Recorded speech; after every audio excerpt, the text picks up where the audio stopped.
this video I'm gonna show you 5 production tips that will make you produce so fast that it will literally put you in jail. No, like for real, these tips should be illegal. So yeah, stick around to the end of the video because all these tips are absolutely phenomenal and you don't want to miss them out. So let's start with the video. Alright, so this tip is actually inside of Ableton and you can see my screen right now. So every time I open a fresh new project, this is what appears in my screen. So as you can see, everything is just labeled with colors and we already have something in my project. So let's just play it from here.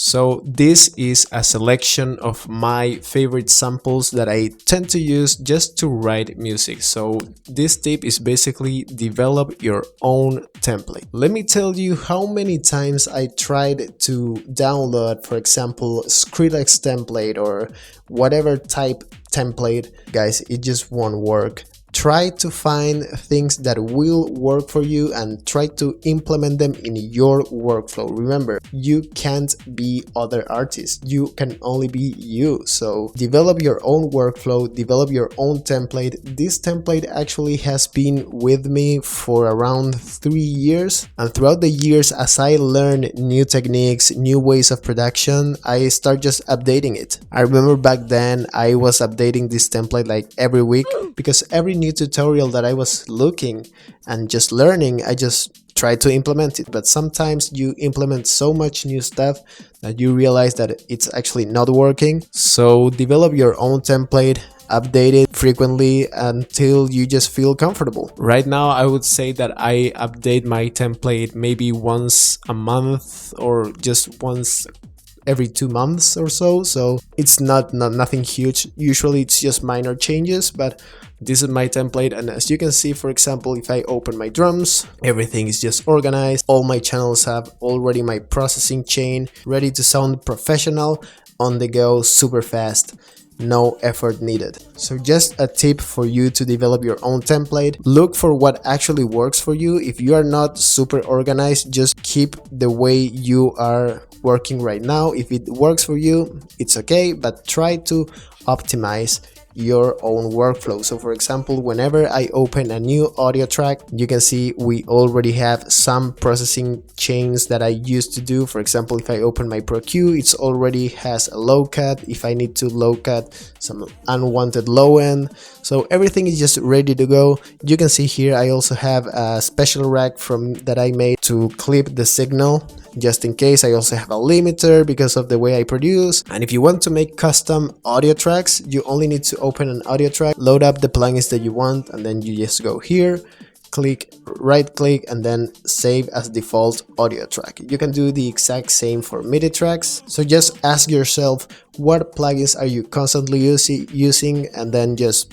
drag them into your channel, save them as default, so then you can save time whenever you start making music. So one of the things that actually helped me improve so much in my music is to be organized and use tasks and timer when you are in the studio. So I have a physical timer that is just a regular kitchen timer that when I press this button, it literally is just a timer. The reason why it's so important to have a physical timer when you're making music is because it actually helps you keep track of what you're doing if you are spending too much time on specific tasks. So as I said before, you should have tasks when making music. That's why I also have just a regular notebook where I can just write what I need to do in each specific session of my music production, where I can physically write what do I have to do, what tasks do I have to complete on each session to just finish my track as soon as possible.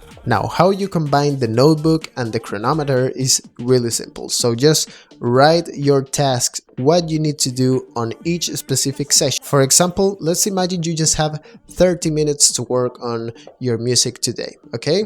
Let's just organize what we are going to do on these 30 minutes. So imagine it's just improving your drums, mixing your drums, finding a good vocal, whatever it is, just write it down, put the chronometer, make sure you're not spending too much time on each task. For example, if on this session you were supposed to just find a better kick, find a better hi-hat, and I don't know, like clean the vocal. So you write those 3 tasks down, you put the timer, and you establish a specific amount of time of what you should be spending on each task, and you just stick to it. So if you want to change your kick and you just define 10 minutes will be the max, 10 minutes is the max. So just focus on each task and do not get distracted on finding another synth or, oh, maybe I should mix this clap. No, just find a good kick and go move on your tasks. Now, this next tip is also inside of Ableton and will help you actually improve your workflow. Now, this not only applies to Ableton, I think every DAW has a way to do this, but Ableton racks and just pre-save chains that actually work for you will save you so much time. So for example, if I go to my drums and I go to my kicks, you can see that I have here a drum rack full of my kicks. My favorite kicks are already loaded in. So if I open the piano roll, you can see that I have tons of kicks. So let me just scroll a couple of them.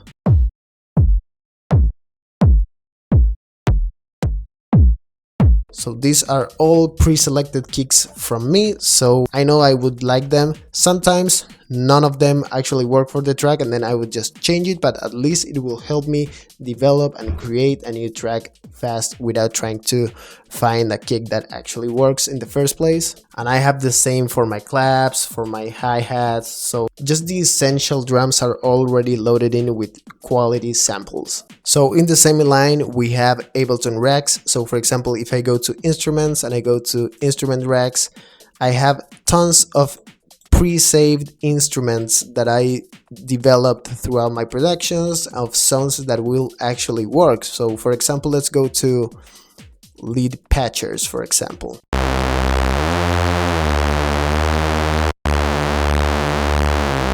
So as you can hear, it actually sounds very, very good, and I already have this processed. So yeah, it's just a time saver. So you can start writing music way faster instead of just looking for specific sounds.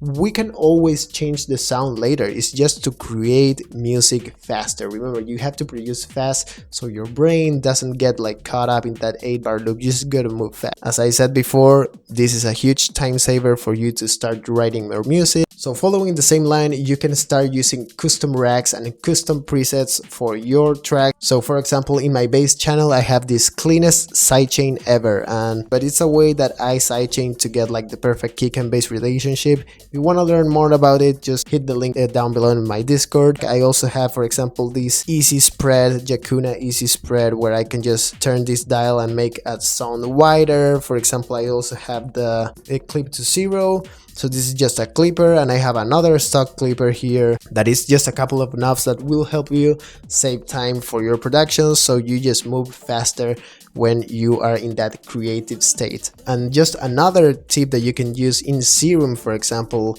use the stars ratings for your best presets, and also just save your best presets here. So I have my folder called Signature Gems. Some of these sounds are made by me, but some of the other sounds are from other sound designers, and I just save them to my folder, not taking credit of course, but to have them.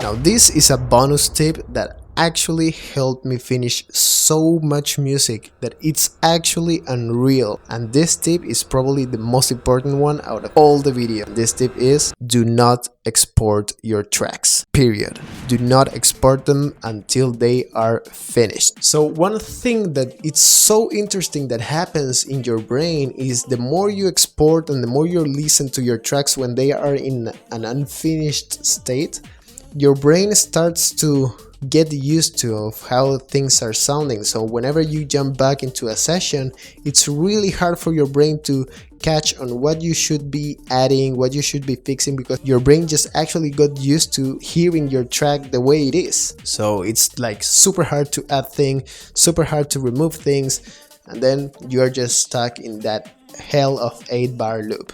Do not export your tracks to listen to the car, in the phone, whatever. Just do not export it. So the idea is that you finish a track. If you have 30 minutes on a session, just do that and then close your laptop, turn off your PC. Just do not listen to that track until your next session, and then until your next session, until the track is finished from start to finish. So yeah, the last tip has nothing to do with your DAW or whatever. It's just all on you, and this one is to lock in. Remember, bro, if you are taking music production seriously and it's not a hobby for you, then you need to take it seriously. That means that it's actually like work. It's like office hours. You need to pay full attention whenever you are making music. So that means no distractions. Put your phone away and just dedicate the X amount of time you have to make music, just to make music, fully locked in.